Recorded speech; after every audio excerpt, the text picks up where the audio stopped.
Hello friends, जैसा कि हमने आपको बताया अपनी पिछली वीडियो में, हम सेंटर पर नहीं पहुंच पाए, कुछ घटना हो गई थी।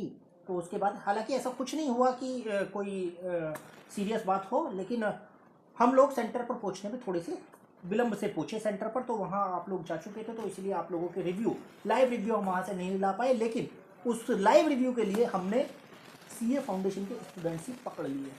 तो अभी हम लोग बैठे हुए हैं मानव शर्मा के साथ, जो सीए फाउंडेशन के स्टूडेंट हैं, आज एग्जाम देकर आए हैं। इकोनॉमिक्स और बेसिक कमर्शियल नॉलेज का पेपर हुआ है, तो इनसे चर्चा कर लेते हैं कि आज का जो ये पेपर रहा वो पेपर कैसा था। वैसे तो आप लोगों के बहुत सारे कमेंट हमारे पास में आ चुके हैं और सभी लोगों ने कहा कि पेपर बड़ा अच्छा गया है, बहुत आसान पेपर रहा है, लगभग सारी कवरेज स्टडी मटेरियल से ही रही है। तो आप बताओ, जो ये इकोनॉमिक्स का पेपर रहा, इसमें जो कवरेज रही वो स्टडी मटेरियल से थी? जी सर, सारी कवरेज स्टडी मटेरियल से ही थी। ठीक है। और जो बेसिक कमर्शियल लॉ वाला जो वो भी सर, जी सर, वो भी स्टडी मटेरियल से, वो भी स्टडी मटेरियल से। अच्छा, तो ये बताओ मुझे कि कहीं पर ये लगा कुछ क्वेश्चंस में कि ये क्वेश्चन ट्रिकी आए हैं, डायरेक्टली नहीं पूछे गए? जी सर, बहुत लगभग 10 to 15% क्वेश्चन ऐसे थे जो ट्रिकी थे, कुछ इनडायरेक्टली वेज में पहुंचे गए, इनडायरेक्टली वे में पूछे गए थे क्वेश्चन। अच्छा, तो कुछ क्वेश्चन ऐसे थे 10 से 15% क्वेश्चन ही वो रहे। जी सर, जी सर। तो मतलब ये कहो कि जो 85% पेपर था वो आसान पेपर था। हाँ जी सर। चलो, ये बात तो हमारी इकोनॉमिक्स के पेपर की रही। अगर हम बात करें इससे पिछले पेपर मैथमेटिक्स की बात करें, जो आपका स्टैटिस्टिक्स मैथ्स का पोर्शन रहा है, वो कैसा पेपर रहा? क्योंकि उस पेपर को सारे बच्चों ने, जो हमारे पास में कमेंट्स आए थे, उनमें सभी लोग टफ बता रहे थे आप लोग। जी सर। तो वो पेपर किस एंगल से आपको लगा कि ये पेपर इस वजह से टफ हो गया है? क्योंकि मैथ्स का जो पोर्शन था, उस मैथ्स के पोर्शन की अगर हम बात करें तो उसमें क्या समस्याओं का सामना? कुछ क्वेश्चंस थे जिसमें वो लेंदी थे, जो टाइम टेकिंग थे, उसी वजह से कुछ क्वेश्चन हमारे जो आते हुए भी थे वो भी छूट चुके थे। अच्छा, मतलब पेपर लेंदी था, क्योंकि कुछ बच्चों ने तो कहा मैं तो 35 नंबर का अटेम्प्ट कर पाया। तो हमें बड़ा आश्चर्य हुआ कि ये बच्चे अगर 35 नंबर का क्वेश्चन कर पा रहे हैं तो इसका मतलब क्वेश्चनों की जो लेंथ है वो बहुत ज्यादा रही है, सोल्व करने में कहीं ना कहीं समस्याओं का सामना करना पड़ा। तो मतलब इस बार जो गेम चेंजर होगा वो थर्ड पेपर होगा। जी सर, इस बार वो टफ था थोड़ा, इस बार टफ रहा है थर्ड पेपर, मैथ्स का पेपर। स्टैटिक्स वाला पोर्शन कैसा रहा? स्टैटिस्टिक्स अच्छा था, वो भी स्टडी मटेरियल से था, वो ठीक था, पर बाकी मैथमेटिक्स में जो था वो थोड़ा टफ था वहां पर। अच्छा, इसके अलावा बाकी जो दो पेपर थे, चाहे अकाउंटेंसी की बात करें या लॉ की बात करें, उन पेपरों का क्या कहेंगे? अकाउंटेंसी ठीक था, अच्छा था। स्टडी मटेरियल, अकाउंटेंसी में तो हमें बताया भी लोगों ने कि अकाउंटेंसी का पेपर आसान आया है, बहुत अच्छा आया है। और लॉ के पेपर में भी सर, लॉ का पेपर लेंदी था। लॉ का पेपर लेंदी था? जी सर। तो लॉ के पेपर को आप लेंदी कह रहे हैं और मैथ्स के पेपर को आप टफ कह रहे हैं? जी सर। तो मतलब दो पेपर ऐसे हैं जिन पेपरों में कहीं ना कहीं थोड़ी से स्टूडेंट परेशान हो सकते हैं। जी सर। क्योंकि आज के पेपर को कंपैरेटिवली बाकी पेपरों के मुकाबले आसान बताया जा रहा है। इकोनॉमिक्स का पेपर था, इकोनॉमिक्स का आसान था। और सीबीएसई वाले बच्चों की अगर हम बात करें तो वो लोग इकोनॉमिक्स पढ़कर आते हैं 12th क्लास में भी, तो काफ़ी हद तक उन लोगों को आसानी हो जाती है यहाँ इकोनॉमिक्स में, चाहे मैक्रो की बात करें या माइक्रो इकोनॉमिक्स की बात करें। तो ये माना जाए कि अगर हम चारों पेपर को लेकर चले तो सबसे टफ रहा है मैथ्स का पेपर, जो थर्ड पेपर है आपका, मैथ्स का पेपर। तो मैथ्स का पेपर कहीं ना कहीं गेम चेंजर के तौर पर देखने को मिल रहा है।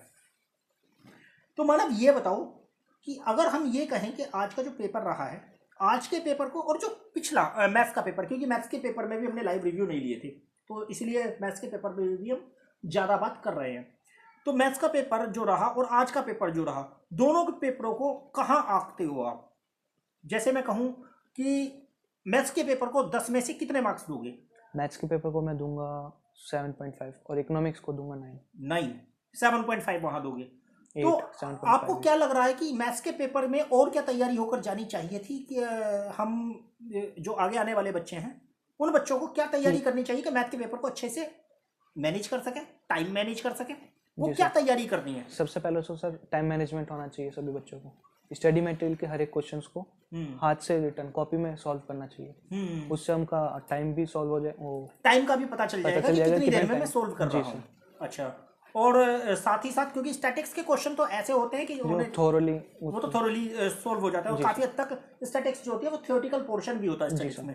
अगर हम कोरिलेशन रेगुलेशन की बात ना करें और बाकी, क्योंकि सेंट्रल टेंडेंसी का पोर्शन इस बार बहुत ज्यादा आया था। डिस्पर्सन में भी काफी कुछ पूछा गया था, जो जैसा कि कमेंट्स में मुझे देखने को मिला, लोगों ने बहुत कुछ पूछा। डिस्पर्जन के पोर्शन से भी आया है, सेंट्रल टेंडेंसी से बहुत ज़्यादा कवरेज रही है, दोनों से बहुत ज़्यादा रही है। तो वो तो खैर चलो एक थ्योरेटिकल पोर्शन रहा है एक तरीके से। सर उससे भी थे प्रैक्टिकल क्वेश्चन थे वहाँ पर।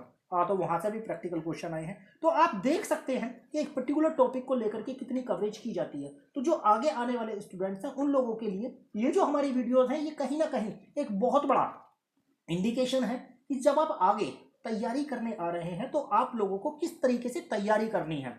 टाइम मैनेज करके ना है आपको, क्योंकि टाइम मैनेज, अगर आप बात कर रहे हैं 2 घंटे के मल्टीपल चॉइस क्वेश्चन पेपर के बारे में, तो वहां टाइम मैनेज होना बहुत जरूरी है। आपको क्या लगता है मैथ के पेपर में टाइम और मिलना चाहिए स्टूडेंट को? जी सर, मेरे को तो लगा ऐसा सर। नहीं, क्योंकि दो घंटों में सर बहुत सारे लोगों को लगा क्वेश्चन सारे 2 घंटे में वो क्वेश्चन अटेम्प्ट नहीं हो पाए। जैसा पहले 2 पेपरों के लिए आप 3 घंटे का समय देते हैं, ICAI से अगर वो उनके ऑफिशियल्स में हमारी वीडियो देख रहे हैं तो उनसे भी अपील है कि ICAI को ये सोचना चाहिए कि जैसे शुरू के 2 पेपरों को आप 3 घंटे देते हैं, उसी तरीके से स्टूडेंट्स को एटलीस्ट मैथ के पेपर में हाफ एन आवर 3 घंटे मिलने ही चाहिए। 3 घंटे मिलने चाहिए। आप डिस्क्रिप्टिव जब इतने लंबे क्वेश्चन दे ही रहे हैं तो आपको 3 घंटे का समय देना चाहिए। जी सर। तो ये कहीं ना कहीं चीज़ें हैं जो स्टूडेंट्स मांग कर रहे हैं। तो ये हमारी अपील है ICAI से कि वो इस बात पर संज्ञान ले एक बार। तो इस पूरे पेपर को लेकर के ये जो 4 पेपर रहे हैं, इन 4 पेपरों में ओवरऑल 1 या 2 पेपर को अगर थोड़ा सा वो करें तो बाकी तो ओवरऑल सही रहा है। बहुत अच्छे। चलिए, तो सभी स्टूडेंट्स से हमारा यही कहना है कि आप पेपर हो गए हैं, चिल आउट कीजिए। रिजल्ट तो आपका 1 महीने बाद आएगा। 1 महीने बाद रिजल्ट आने वाला है। तो उस समय हम लोग बैठेंगे, जो भी लोग पास होंगे उन लोगों को भी लेकर के हम लोग अपनी वीडियो में लाएंगे और बातें करेंगे बहुत सारी। और अभी हम लोगों ने जैसा आपसे थोड़ी देर पहले भी बोला था, इंस्पिरेशनल स्टोरी लेकर हम लोग आ रहे हैं। और उसके लिए अभी हमारे वीडियो के डिस्क्रिप्शन बॉक्स में आपको लिंक मिल जाएगा, जहां से आप लोग गूगल फॉर्म भर सकते हैं। वो लोग जो CA फाइनल में हैं या फिर CA बन चुके हैं, उन लोगों की स्टोरी आप लोगों के बीच में हम साझा करेंगे और बताएंगे कि कैसे वस्तुओं का अभाव होते हुए भी, साधनों का अभाव होते हुए भी एक व्यक्ति CA बनता है, कैसे परेशानियों से लड़ते हुए और कैसे परिस्थितियों का सामना करते हुए एक व्यक्ति अपने आप को निखारता है। और ये इंस्पिरेशन आप लोगों के लिए बहुत काम आने वाली है और आप लोग नो डाउट बहुत अच्छा करने वाले हैं। रिजल्ट आपका बहुत अच्छा होगा, तो परेशान होने की आवश्यकता नहीं है। कुछ लोगों ने कमेंट पर हमें बोला भी है कि सर पेपर अच्छा नहीं गया, किसी तरह पास करा दो। तो भाई बेटा, हमारे हाथ में कुछ नहीं है। ICAI अकेला ऐसा संस्थान है जहां पर किसी की सोर्स नहीं चलती, किसी का नाम नहीं चलता है तो सिर्फ आपका काम चलता है। तो बस अपने काम पर भरोसा रखिए, सफल हो जाओगे।